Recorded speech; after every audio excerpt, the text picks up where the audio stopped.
Hai Sobat Onje, selamat bertemu kembali di Ditek Online. Untuk mempersiapkan diri menghadapi pekan ujian, yuk kita sama-sama belajar dan simak video pembelajaran berikut ini. Halo teman-teman semuanya, kali ini saya akan membahas soal persiapan UAS OR 3. Untuk soal pertamanya itu adalah pemain 1 yang menulis bilangan bulat antara 1 sampai 20 di kertas, tanpa menunjukkannya kepada pemain 2, tetapi pemain 1 langsung memberitahunya. Nah, pemain 1 ini bisa jadi berbohong ataupun bisa jadi mengatakan sebenarnya. Dan disitulah pemain 2 harus menebak apakah pemain 1 ini berkata benar atau bohong. Jika ketahuan berbohong, maka player 1 harus bayar sebesar $10 kepada player 2. Nah, jika sebaliknya, maka player 1 yang mendapatkan $5 dari player 2. Lalu jika player 1 mengatakan yang sebenarnya dan player 2 menebak bahwa pemain 1 ini mengatakan yang sebenarnya, maka pemain 1 harus membayar $1 kepada pemain 2. Jika player 1 berbohong dan player 2 itu tidak benar tebakannya atau malah mengatakan yang sebenarnya, maka player 1 akan memenangkan $5 dari player 2. Nah, dari soal cerita tersebut diminta untuk mencari nilai dan juga apa saja sih optimal strateginya. Pertama-tama untuk menjawab soal tersebut, terlebih dahulu kita harus membuat reward matriksnya. Berdasarkan soal di atas yang telah dibacakan tadi, terdapat 2 player, di mana player 1 diposisikan sebagai pemain baris dan player 2 diposisikan sebagai pemain kolom. Nah, terdapat 2 kategori, itu adalah jujur dan bohong. Untuk rewardnya sendiri, ketika player 1 berkata jujur dan player 2 mengatakan bahwa pemain 1 jujur, maka player 1 kehilangan $1, dan ketika player 1 melakukan jujur gitu, mengucapkan hal yang benar, dan ternyata player 2 menganggapnya itu bohong, maka player 1 akan mendapatkan $5. Sehingga reward di sini itu akan dimenangkan oleh player 1 atau pemain baris, dan pemain kolom ini akan kalah. Jadi reward ini khusus untuk pemain baris. Nah, setelah mengetahui reward matriksnya, kita harus menentukan mana minimax dan maximin untuk mengetahui apakah ada saddle point atau tidak dalam matriks tersebut. Nah, untuk memilihnya, pertama, untuk pemain yang baris, kita harus memilih yang paling minimal, karena pasti player 2 akan menghambat kemenangan si player 1, sehingga untuk di yang baris 1, pasti pilihannya adalah -1, dan baris 2 adalah -10. Tetapi untuk nanti pilihannya adalah minimax atau memilih yang terbesar dari yang terkecil, yaitu -1. Lalu setelah itu, pada bagian kolom itu kita pilih yang maksimin, yaitu yang paling besar itu adalah $5. Dan yang dipilih paling kecil dan yang terbesar adalah 5, maka dikarenakan tidak ada yang sama antara minimax dan maksimin si angkanya, dapat dikatakan bahwa tidak ada saddle point. Dan juga dikarenakan antaran baris dan kolom ini yang besar dan kecilnya itu terbagi rata, maka juga tidak ada yang saling mendominasi, sehingga tidak ada yang terdominasi antara baris dan kolomnya. Maka jika berdasarkan materi sebelumnya terdapat 3 step, yaitu step pertama menentukan adanya saddle point atau tidak, lalu step kedua ini kita mencari dulu yang terdominasi, maka 2 step tersebut sudah kita lewati dan tidak ada saddle point dan juga tidak ada yang didominasi. Nah, selanjutnya bisa dilanjutkan dengan mencari solusinya. Dikarenakan ini matriks 2x2, maka dapat diselesaikan dengan cara grafik. Sebelumnya, kita buat terlebih dahulu keterangannya. Untuk X1 itu sebagai player 1 bermain jujur, X2 player 1 bermain bohong, dan Y1 player 2 menebak player 1 bermain jujur, dan Y2-nya player 2 menebak player 1 bermain bohong. Nah, untuk optimal strategi playernya, yang pertama ini adalah untuk garis AB. Di mana untuk garis AB ini tuh berdasarkan materi yang telah diajarkan bahwa min 1 X1 ditambah 5 kali 1 min X1 sama dengan 5 minus 6 X1. Untuk lebih jelasnya bisa kalian lihat di PowerPoint di materi yang telah diberikan oleh dosen tentang game teori. Nah, didapatkan persamaan Y-nya adalah 5 minus 6x1. Maka, jika kita substitusikan X-nya 0, didapatkan Y-nya 5. Jika 1, Y-nya minus 1. Maka titik A-nya adalah 0,5 dan titik B-nya 1, minus 1. Yang di sebelah kiri ini. Lalu, yang kedua adalah strategi ketika player 2 menebak player 1 bohong. Itu garis CD, di mana persamaannya itu adalah minus 10 ditambah 15x1. Yaitu ketika disubstitusikan X-nya 0, Y-nya minus 10, dan ketika X-nya 1, Y-nya 5. Sehingga didapatkan titik C-nya 0, minus 10, dan titik D-nya 1,5. Nah, setelah didapatkan dan setelah digambar garisnya, kita dapat mencari titik tengahnya atau titik E. Nah, di titik E ini kita dapatkan bahwa Y sama dengan Y, yaitu 5 minus 6x1 sama dengan minus 10 tambah 15x1. Didapatkan nilai X-nya adalah 15 per 21, dan jika lebih disederhanakan adalah 5 per 7. Dan nilai X2-nya didapatkan dari substitusi ke persamaan yang 5 minus 6x1, yaitu 5 per 7 juga. Maka titik E-nya adalah 5 per 7, 5 per 7. Dan ini merupakan mix strategi untuk pemain 1. Dengan strategi tersebut, dapat membuat expected reward untuk player 2 ini sama dengan 0.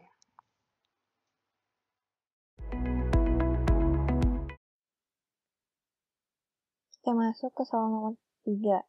Ketahui ada 3 orang pemegang saham pada Alden Corporation. Orang pertama punya 1%, orang kedua punya 49%, dan orang ketiga punya 50%. Untuk mengadakan rapat pemegang saham, maka dibutuhkan sejumlah 51% saham. Apabila ada koalisi, maka akan ada reward sebesar 1 yang melambangkan diadakannya rapat pemegang saham, dan reward sebesar 0 jika tidak bisa diadakannya rapat pemegang saham. Untuk soal yang A, carilah fungsi karakteristik untuk game atau kasus ini. Dapat dilihat dari soal bahwa apabila tidak ada koalisi, maka rewardnya adalah 0. Jadi, dapat dibuat V0, V1, V49, dan V50 sama dengan 0. Dan apabila adanya koalisi, maka rewardnya sebesar 1. Untuk V150, V4950, dan V14950 sama dengan 1. Kemudian dikarenakan jumlah saham orang pertama dan orang kedua tidak lebih dari 50%, maka rewardnya adalah 0 juga. Untuk soal B, carilah core dari game ini. Sebelumnya dibuat variabel dulu untuk XI, yaitu untuk X1 adalah orang dengan saham sebesar 1%, X2 orang dengan saham sebesar 49%, X3 orang dengan saham sebesar 50%.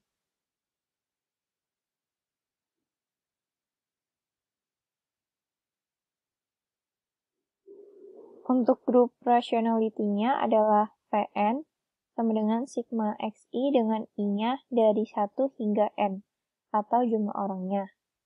Maka didapatkan persamaan X1 tambah X2 tambah X3 sama dengan 1. Untuk individual rationality-nya adalah Xi lebih besar sama dengan Vi. Jadi didapatkan Xi lebih besar sama dengan V1 yaitu 0. Seperti itu sampai X3-nya. Kemudian dari rumus persamaan ini didapatkan beberapa pertidaksamaan seperti X1 tambah X2 lebih besar sama dengan 0, X1 tambah X3 lebih besar sama dengan 1, X2 tambah X3 lebih besar sama dengan 1, dan X1 tambah X2 tambah X3 lebih besar sama dengan 1. Dengan menyelesaikan pertidaksamaan 5 hingga 8, akan didapatkan nilai X1-nya 0, X2-nya 0, dan X3-nya 1. Imputasinya adalah 001. Dari core ini dapat dilihat seberapa penting orang ketiga yaitu orang dengan saham 50%. Untuk C3, carilah Shapley value dari game ini. Untuk mencari Shapley value, terdapat dua cara yang dapat digunakan. Untuk cara pertama, dituliskan terlebih dahulu urutan kehadiran yang dapat terjadi, yaitu ada 6 kemungkinan. Orang pertama, orang kedua, orang ketiga, lalu bisa jadi orang satu, orang kedua, orang ketiga, orang kedua, dan seterusnya seperti yang tertera pada layar. Kemudian, untuk mencari Shapley value orang satu, yaitu pemegang saham 1%, ada beberapa kemungkinan yang dapat terjadi ketika orang satu memasuki ruang rapat pemegang saham. Bisa saja orang satu adalah orang pertama yang memasuki ruangan. Lalu bisa saja ketika orang satu memasuki ruangan, sudah ada orang kedua yang ada di ruangan. Lalu bisa saja ada orang ketiga, dan bisa saja sudah ada orang kedua dan orang ketiga. Kemudian, setelah membuat list untuk kemungkinan jumlah S, dilakukan perhitungan P3S atau probability dari kejadian S, yang dapat dicari menggunakan list urutan yang ada di atas tadi.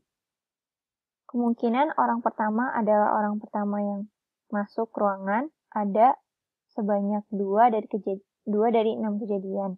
Jadi, probabilitasnya 2/6. Kemudian, kemungkinan orang kedua sudah masuk ruangan diikuti orang satu adalah 1 dari 6 kejadian. Jadi, probabilitasnya adalah 1/6.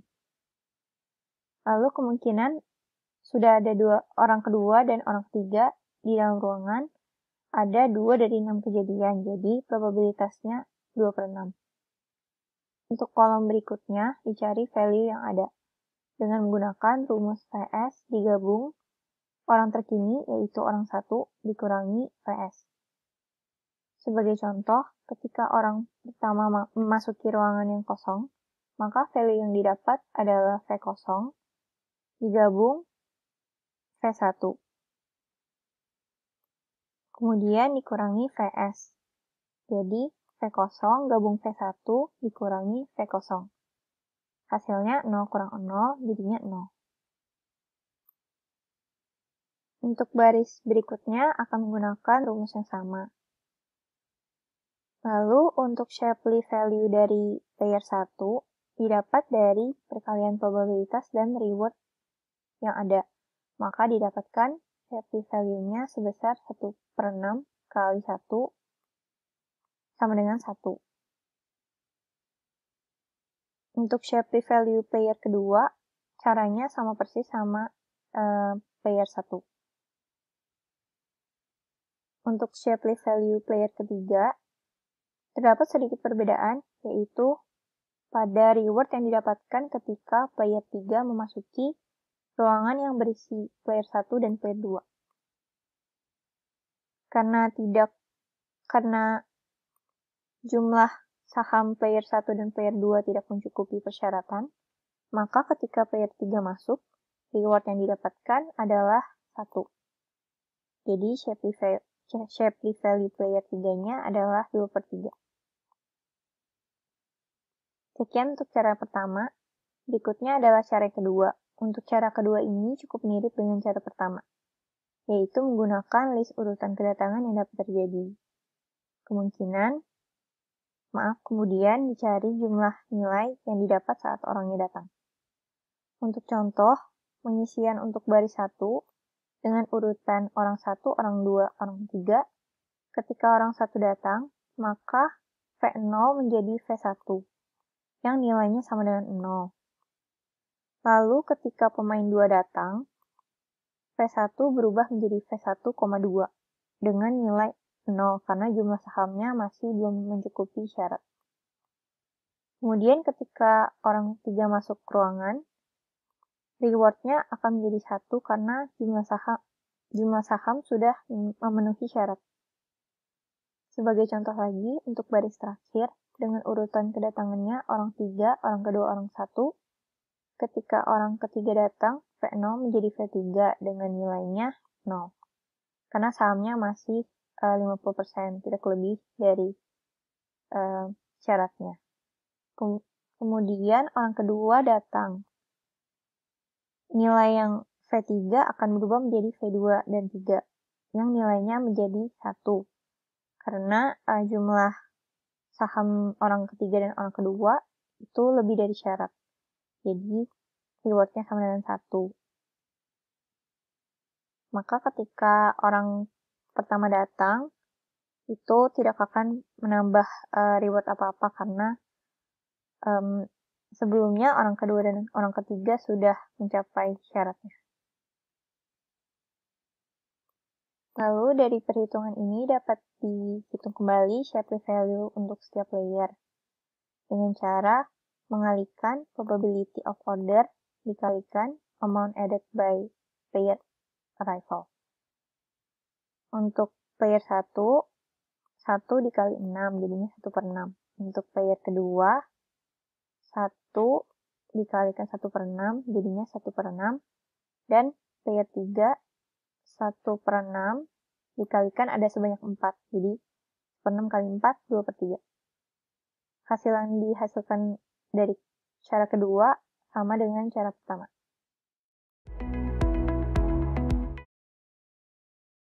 Selanjutnya, soal nomor 4 mengenai queuing teori, yang dimana dalam soal tersebut diketahui terdapat taksi yang berada dalam bandara sedang menunggu para customer-nya yang baru saja datang dari penerbangannya, di mana diketahui bahwa inter-arrival times-nya atau waktu antar kedatangannya itu berdistribusi eksponensial, dengan respective rates-nya itu adalah 1 untuk kedatangan dan juga untuk service prosesnya adalah 2 per menit.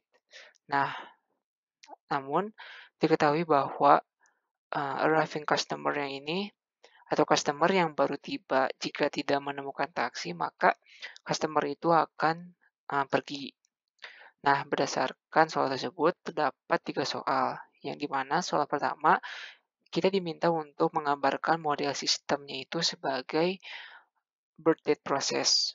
Lalu yang kedua itu dicari rata-rata jumlah taksi yang menunggu untuk customer, dan juga yang C-nya adalah jika dikatakan seluruh customer ini membayar tarif taksinya ada $2, berapa misalkan dalam 1 jam revenue yang akan diterima oleh taksi.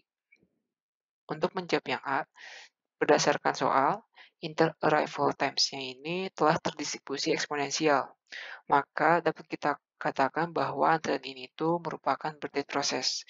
Nah, kenapa dikatakan birth date process? Itu karena dia ini eksponensial atau independen.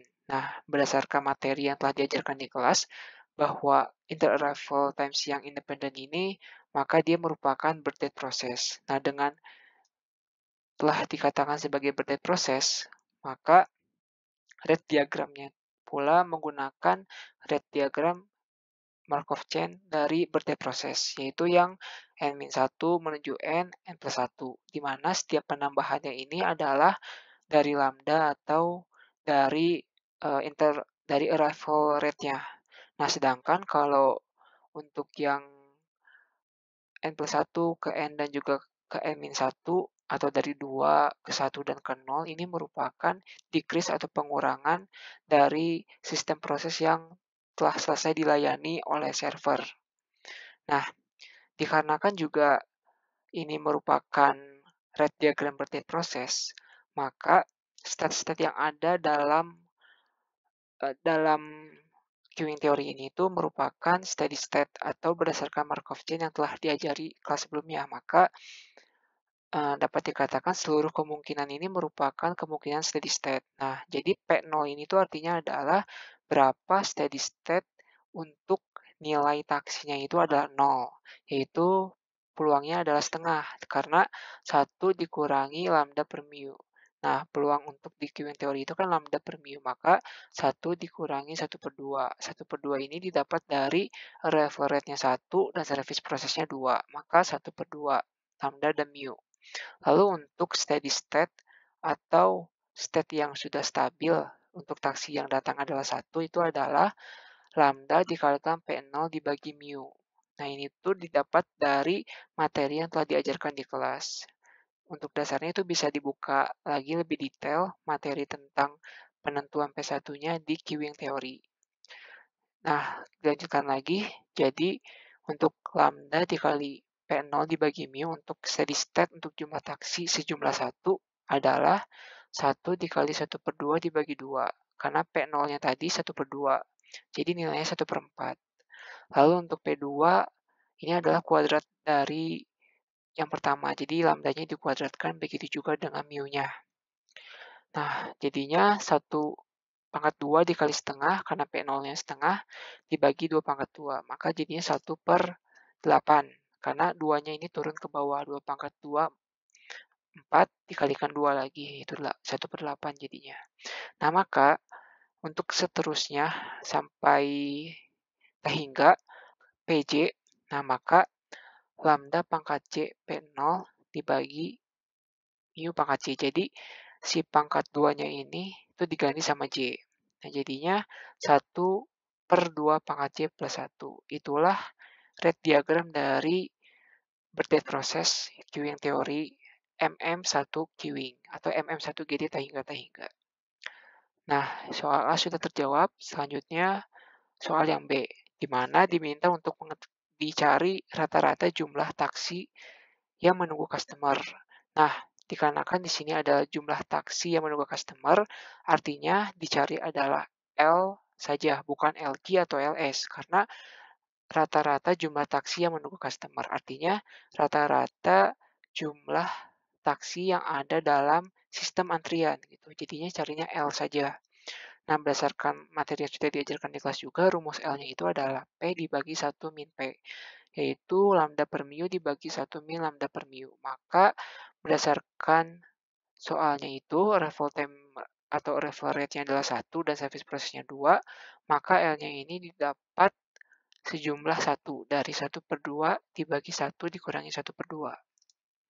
Nah, selanjutnya untuk C-nya, dikarenakan tadi lambdanya adalah 1 per menit atau arrival atau waktu kedatangan 1 per menit, dan juga arrival customer adalah 2 per menit, maka setiap menit customer ini akan mendapat taksi. Kenapa bisa dibilang begitu? Karena jika 1 menitnya adalah 1 dan customer yang datang adalah 2, maka seharusnya memang setiap customer akan mendapat taksi. Karena tadi sudah dibilang jika ada customer yang tidak mendapat taksi, maka dia akan pergi saja. Nah, artinya seluruh taksi ini akan mendapatkan customer atau akan setiap menitnya seluruh taksi ini akan dipenuhi oleh customer. Nah, sehingga jika dikatakan dalam 1 jam, maka tarifnya itu $2 dan 1 menitnya selalu terpenuhi, maka 1 jam akan ada 60 taksi yang mengangkut customer. Sehingga total revenue untuk taksis atau untuk queuing antrian dalam taksi ini, total revenue-nya itu adalah $120.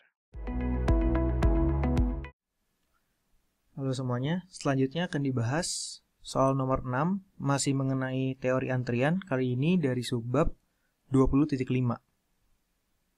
Bisa kita baca di sini bahwa terdapat service facility yang memiliki satu server yang dapat melayani rata-rata 2 customer per hour dengan service times-nya mengikuti distribusi eksponensial, dan rata-rata ada 3 customer per hour yang datang ke facility tersebut, dan waktu antar kedatangannya juga mengikuti distribusi eksponensial. Lalu kapasitas dari sistemnya adalah berjumlah 3 orang atau 3 customer. Yang ditanya di sini pada poin A adalah rata-rata berapa potensial customer yang masuk ke dalam sistem tiap jamnya, dan pada poin B ditanya probabilitas server akan selalu sibuk. Dari soal ini kita bisa menentukan yang pertama adalah notasi Kendali, di mana MM ini menunjukkan waktu service dan waktu antar kedatangan customernya mengikuti distribusi eksponensial, dan 1 di sini menunjukkan jumlah server, GD di sini menunjukkan jumlah jenis antrian, dan C di sini adalah kapasitas dari sistem Yang pada kasus ini berarti C-nya adalah 3.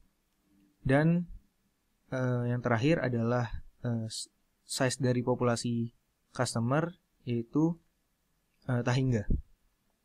Dan bisa diketahui juga nilai lambda 3 customer per hour dan nilai mu-nya 2 customer per hour. Sehingga kita bisa menentukan nilai rho, lambda per mu, atau 3 per 2. Nah, dari hal-hal yang diketahui kita bisa menjawab poin A, yaitu potensial customer yang masuk ke sistem tiap jamnya, di mana untuk menentukan hal tersebut kita bisa menggunakan persamaan lambda dikali 1 dikurang PC, di mana C-nya pada kasus ini adalah 3. Jadi di sini yang perlu kita hitung adalah nilai dari P3. Namun sebelum menghitung nilai P3, terlebih dahulu kita harus menentukan nilai P0. Jadi sebelum melakukan perhitungan, di sini teman-teman juga harus memperhatikan bahwa rumus P0 ini berlaku untuk nilai lambda tidak sama dengan nilai mu. Jadi kalau teman-teman dapat kasus di mana nilai lambda sama dengan mu, perhitungan P0 akan menggunakan persamaan yang berbeda. Jadi di sini untuk melakukan perhitungan P0, rumusnya adalah 1 dikurang rho per 1 min rho pangkat C plus 1. Atau 1 dikurang rho-nya kita 3 per 2 per 1 min 3 per 2 pangkat C kita 3 plus 1. Atau hasilnya 8 per 65. Dari nilai P0 kita bisa menentukan nilai P3. P3 menggunakan persamaan rho pangkat J dikali P0. Jadi rho-nya 3 per 2, pangkat J-nya adalah 3, dikali 8 per 65. Atau nilai P3-nya adalah 27 per 65. Jadi kalau kita udah dapat nilai P3, kita tinggal masukkan ke persamaan awal tadi, di mana lambda kita 3, dikali 1 dikurang 27 per 65. Atau 1,754. Jadi secara rata-rata terdapat 1,754 customer yang masuk ke sistem tiap jamnya.